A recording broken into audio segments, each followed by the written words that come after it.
Meet Catherine, a first-year business student at UTS. And like other students who are studying accounting for the first time, the topic of adjusting entries can be quite difficult. The purpose of this screencast is to simplify the concept of adjusting entries. So what exactly is adjusting entries? Adjusting entries are entries made in the general journal to record revenues that have been earned but not recorded and expenses that have been incurred but not recorded. The four scenarios which require adjusting entries are deferred revenue, accrued revenue, deferred expense, and accrued expense. Deferred revenue are the payments that a business receives in advance for services that have not yet been delivered. For example, Time Magazine receives $360 for 12 subscriptions. Our first step is to record the initial entry into the general journal. We do this by debiting cash and crediting unearned subscription revenue.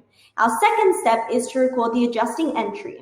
Here we debit unearned subscription revenue by 30 to decrease the liability account. Next, we credit the subscription revenue account as Time Magazine has provided and thus earned this revenue. Accrued revenue is where a company completes a service before billing the client, hence the revenue has been accrued. An accounting firm provides accounting services to a client for $2,000. The firm completes the work on the 23rd of April and receives payment on the 18th of May.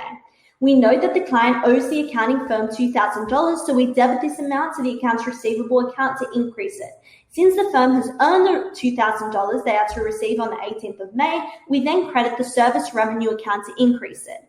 Our next step is to record the adjusting entry. After the client pays the $2,000 on the 18th of May, we increase our cash account by $2,000. We then credit the accounts receivable account to decrease it as the firm has now received this amount.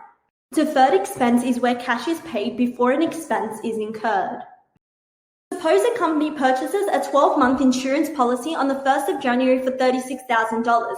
As the company's assets are increasing here, we debit prepaid insurance and then we credit the cash account as our cash is decreasing.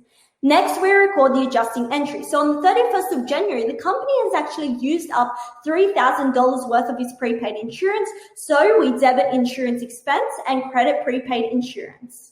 Accrued expenses are where cash is paid after the expense is incurred.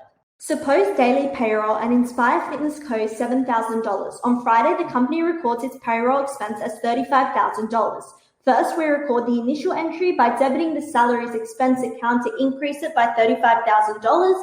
We then credit salaries payable account by $35,000 because the company owes its workers this amount. Next, to record the adjusting entry, we debit the salaries payable account to decrease it and credit the cash account to decrease it as the salaries have now been distributed. That's adjusting entries. Thanks so much for watching.